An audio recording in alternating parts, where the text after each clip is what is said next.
Hello, hello, hello, everyone. Happy Friday. Happy Halloween. How is everyone doing this morning? Probably going to be a quicker live stream. Was up all night with a sick dog.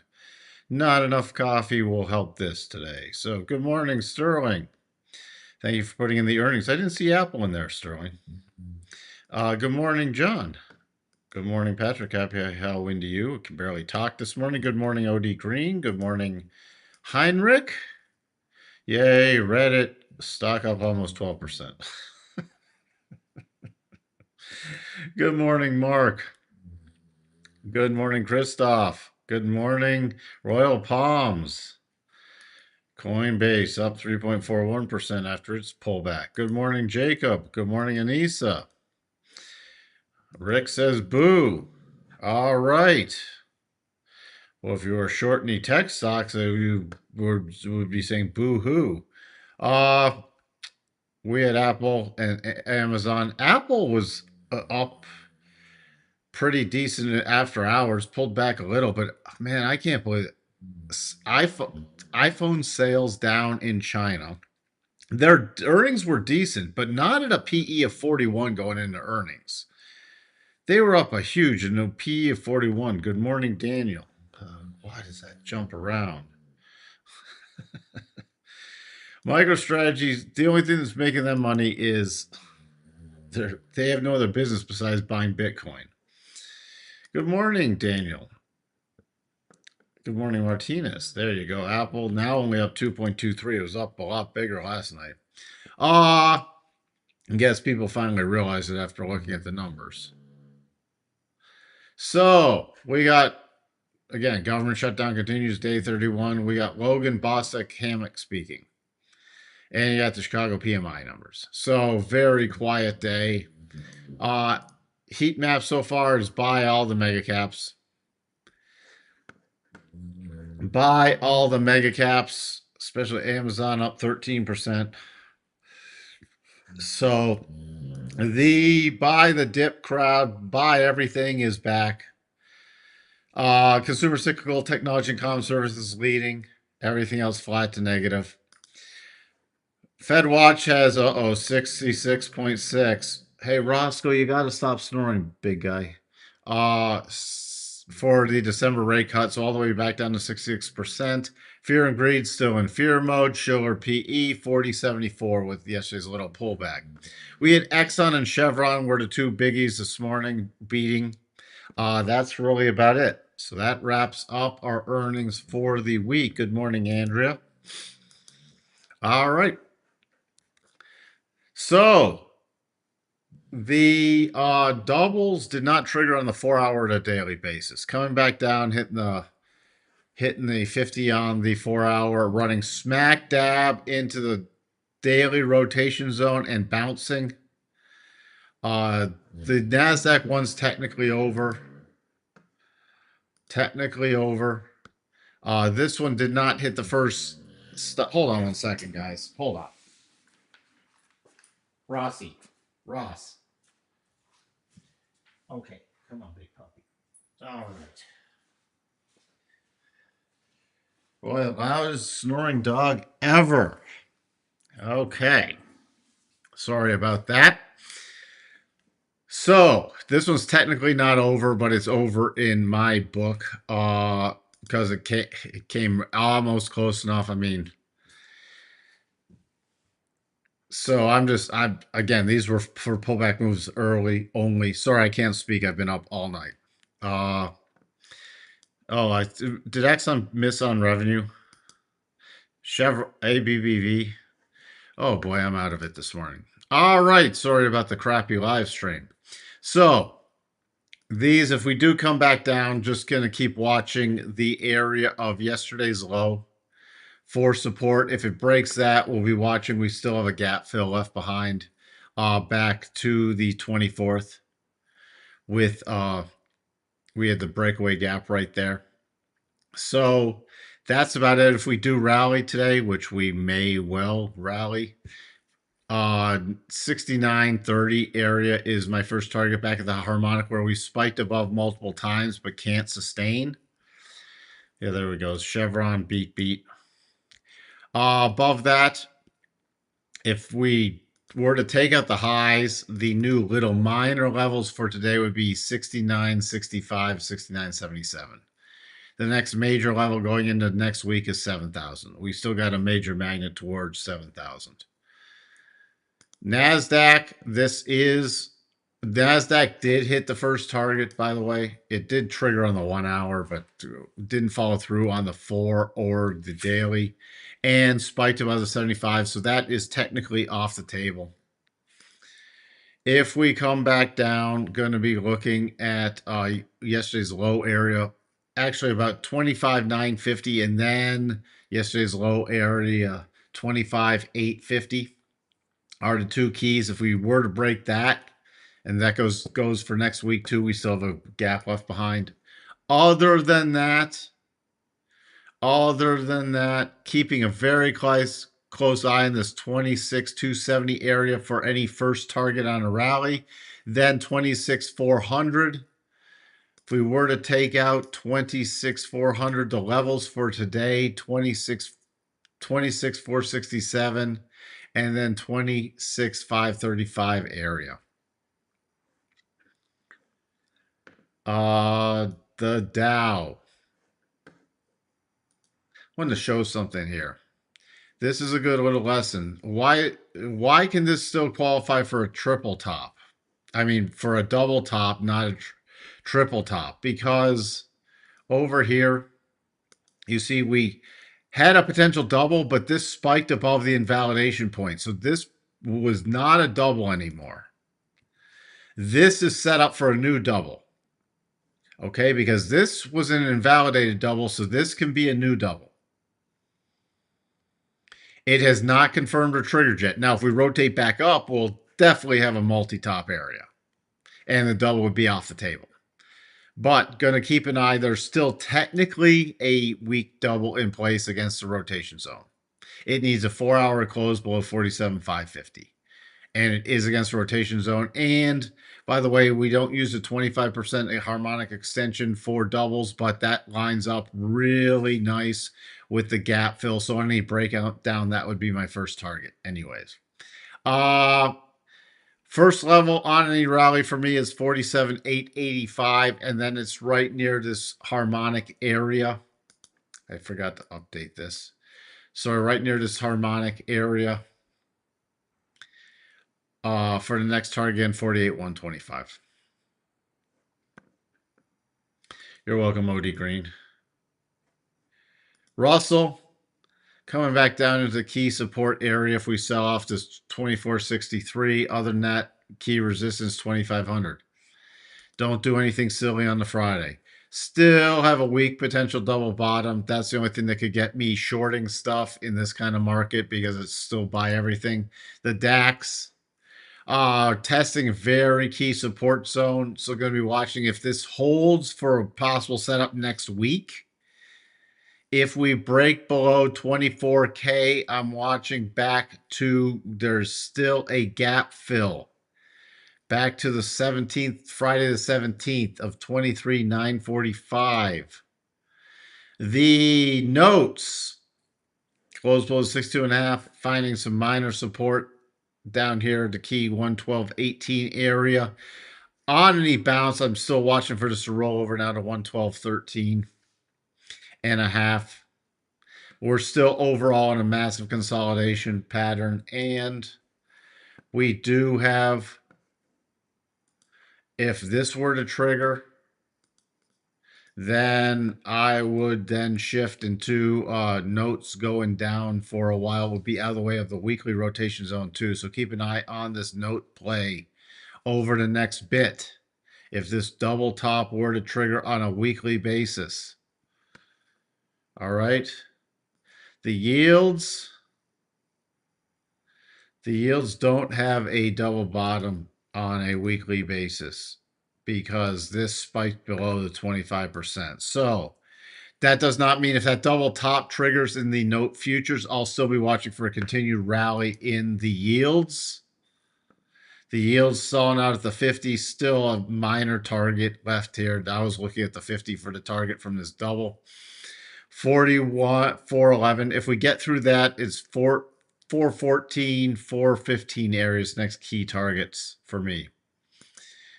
Okay, sure, looking at the 30-year, that did trigger a double coming up real close to that first target.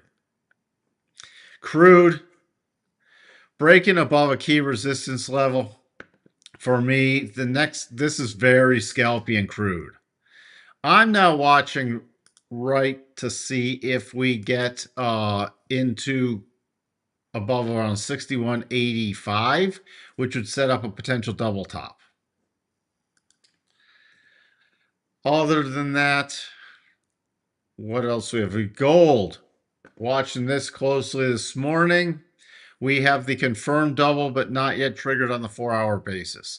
That would trigger a little, it's turning into a channeling double. Channeling double right here, but that would officially trigger the double. By the way, that the targets for that is 4107 roughly, 4137 and 4167. That would not invalidate the head and shoulders, by the way.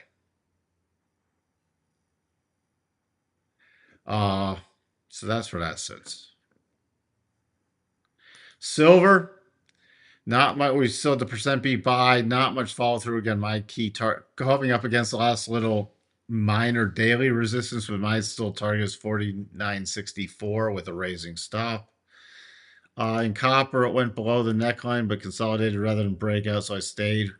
That a big candle closed below the neckline. Do you have some nuance with such a stop?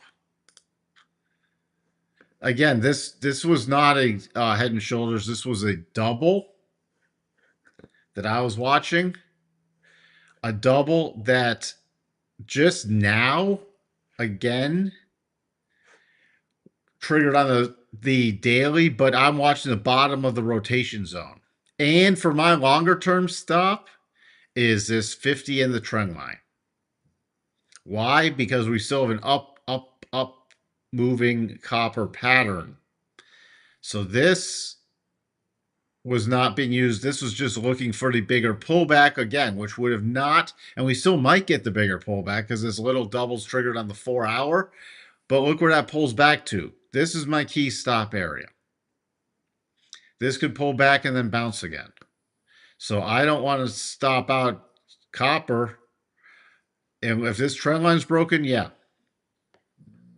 But until that happens, nope. Platinum, not much to talk about. Dollar index. Retest at $87.5 index, by the way. This is still a minor sloppy double, which again would take us back to the prior key support area. Would not be shorting this into the daily rotation zone. I'm watching for this bigger move.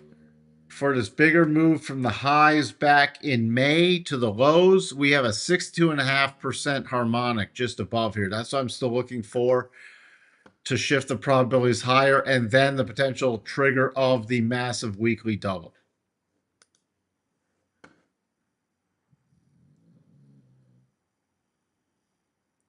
Yeah, we are at the top of the channel, Rick. Yes, I have seen it.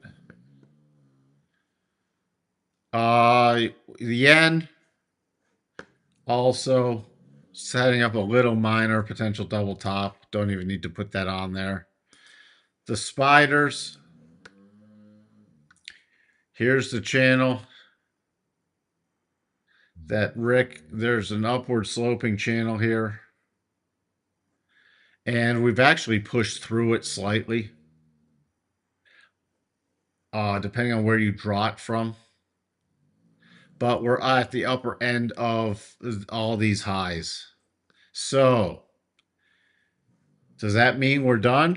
Well, interesting thing is if we do, we are very overbought. We have still waning momentum. But we could still pull back to the rotation zone and again bounce. We have not had a secondary reaction yet that's failed.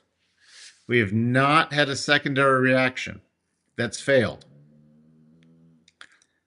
Okay. 687.40. What's the exact target? 6 87.39 on any continued rally today for the gap fill.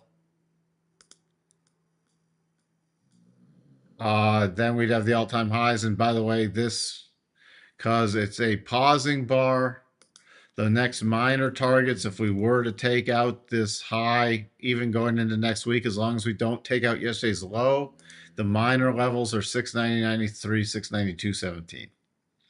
The more significant levels, since we finally got a daily pausing bar, are 694, and now we have a cluster right around 698, 699.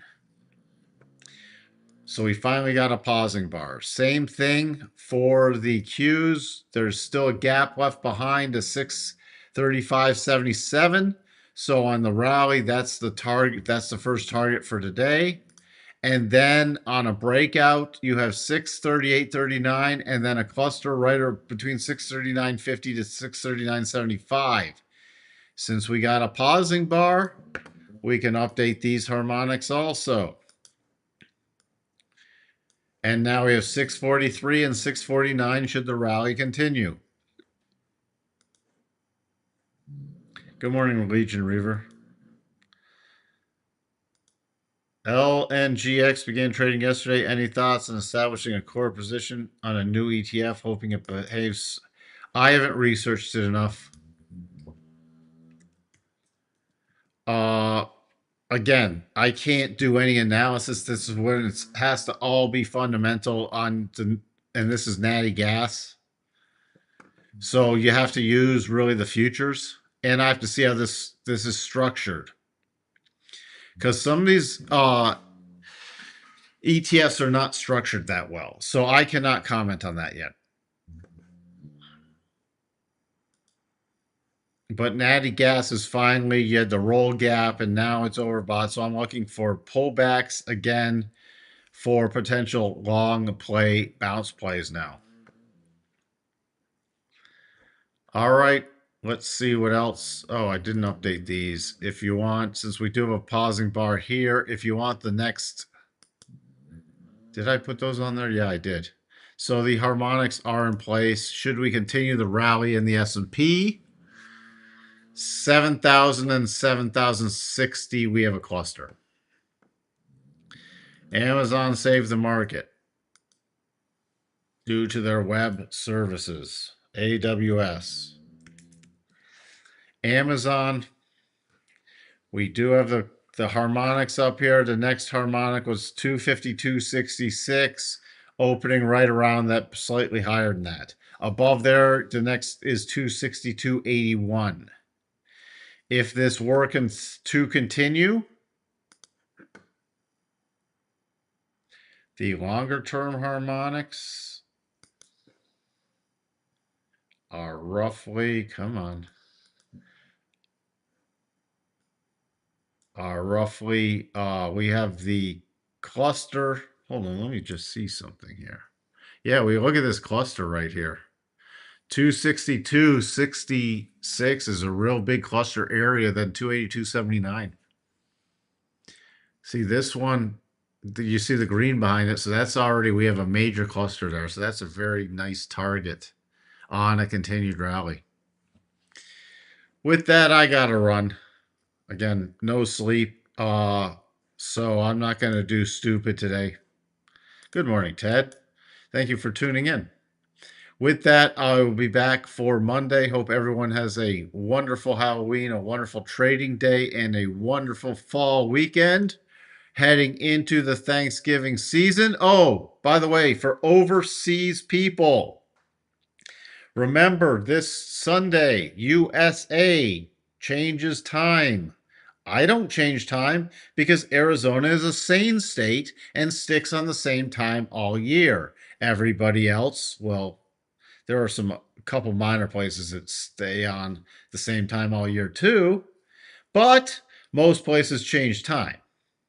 So the live stream might be a different time for you on Monday.